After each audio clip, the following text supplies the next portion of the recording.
but out on the racetrack with Tony, you know, we raced 10, 15 laps side by side. He didn't give an inch, and I was making sure that I stayed off of him because earlier in the day, he tried to wreck us at 2 restarts. So I'm not sure where he came from today. It's really confusing on that side of it. But he did get mission accomplished. He wrecked us, and I have no idea what it stems from. So tough day for us and our Miller Lite Dodge. And then just to hear that Bill France Jr. passed away, that's a tough moment. So I feel bad that, you know, some of this is going to be overshadowed. What I did, but the most important thing is the France family today, so condolences to them. And, you know, for me, we just didn't finish again by a guy not giving an inch. Plenty of guys behind me all stacked up. He had let a few guys go. Don't know where he's coming from today, so we're all real confused. Well, you know, I regret my actions and what happened on Monday's race, and, you know, the incident was out on the track, not on pit road, and so I didn't mean to jeopardize anybody's safety, and that's something that I've talked to J.D. Gibbs and Coach Gibbs about, as well as Jason Lee, that crew guy. So, you know, the points and the money, it's what it is. We just need to work hard and gain some points back this week, and we've got the next 20-some-odd races to gain those points. What's been the reaction from the peers in the garage area? We're going to let you go be introduced. How about that? We need to go do that? All right. I don't know. I mean, Kurt's a good guy. I mean, you know, he's been catching a bunch of crap this week, and it's heat of the moment, and you know, it still doesn't mean it was a good deal by any means. It still was a bad deal, but you know, that's what makes him such a personality in this sport, and me too. I mean, I've done things worse than what he's done, so you know, it's you know, we all get through it, and we're back racing this week, and you know, I'm glad he's still here. I mean, I know there were people that wanted him to be parked for a week, but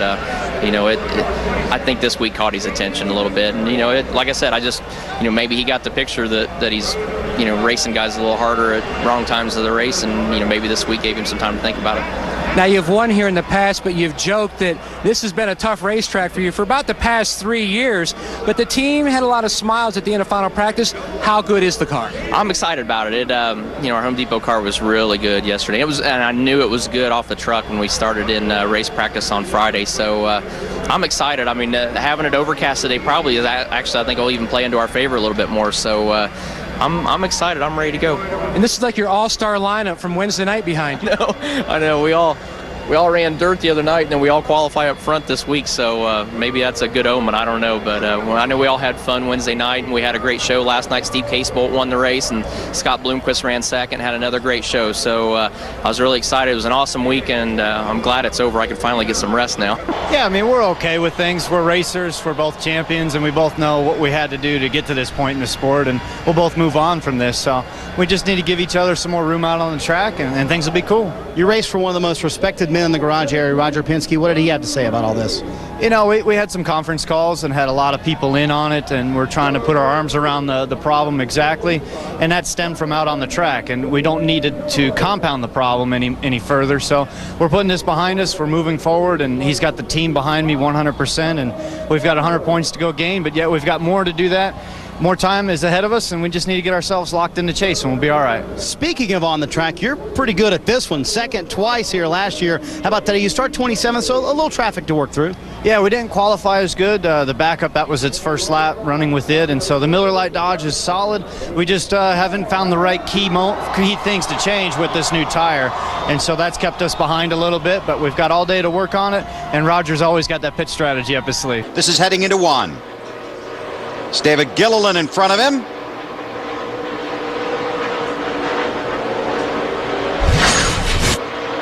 Ralph? Well, we're here with Tony. All right, Tony, your perspective, what happened? The kid's an idiot. He wins one Busch race, and he's a cup driver now. He's done stupid stuff all year. You know, he took us out at Talladega twice in a half a lap and kept us from finishing the race, and we're just following him in practice. I mean, I'm on sticker tires, and you know, I'm just going to follow him into one. He was going in on the high side, so it wasn't like he was erratic on where he was going, but he never points down to the inside and just all of a sudden checks up and just destroys the right front of our cars. So I'm just really curious what that idiot's thinking down there. I mean, I don't think he even knows what he's thinking. He doesn't do very many smart things out there. He wrecked Casey at Vegas, and he just is proceeding to be in everybody's way every week. So just kind of curious on why he thought he had to destroy the right front of our car today in practice and happy hour. Tony Stewart, pretty frustrated, Marty. He had a very fast car in that practice session.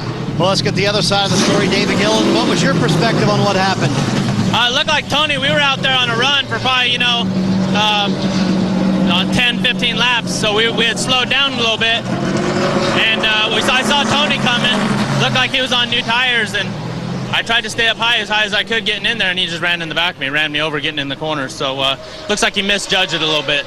He seems pretty upset. You going to go talk to him? No, I'm going to talk to him. He ran in the back of me. You know what I mean? I didn't run in the back of him, so I don't need to talk. There you go, guys. Two sides to every story. God, I love drivers. There's no room for wimps in this deal. No, man. Tony Stewart is in trouble.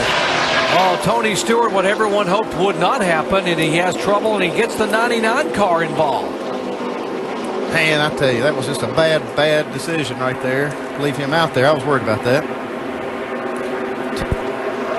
10th caution flag today, and Tony Stewart has had a bad day go to worse, and not a great day now for the 99 car because he was caught in that situation. We don't really know what caused this spin with Tony Stewart. It may have been that tire or not, but well, he sure does look frustrated here. Very angry Tony Stewart in the car, and a lot of frustration. Word is he may have had some contact from another car.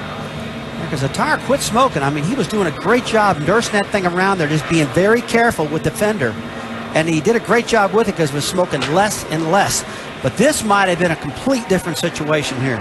Well, the problem was he was going backwards, and he was being passed by so many cars.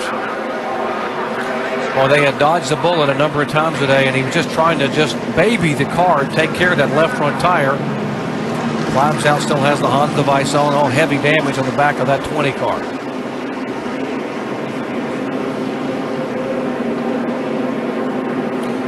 Let's show you what happened here. Lap 175.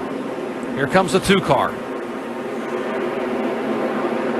It looks like Tony was having some problems right there, struggling up against the up high, and the 2 car just had too much momentum on him. Carl Edwards was on the high side, and he was trying. He had nowhere to go, and Tony's car spun up, and Carl just goes right into him. So damage on the front of the 99, and there's the heavy damage on the back of the two-time. Yeah, we see the tires flat on the left front. Tony probably had that tire go down and trying to get out of the way, and 2 car got into the back of it. Yeah, that's exactly. You see the sparks flying out from under the car. Nowhere for Kurt Busch to go. That's a great pickup, Andy. The tire going down, and suddenly Tony slows up, and there's nowhere for Kurt to go right behind him.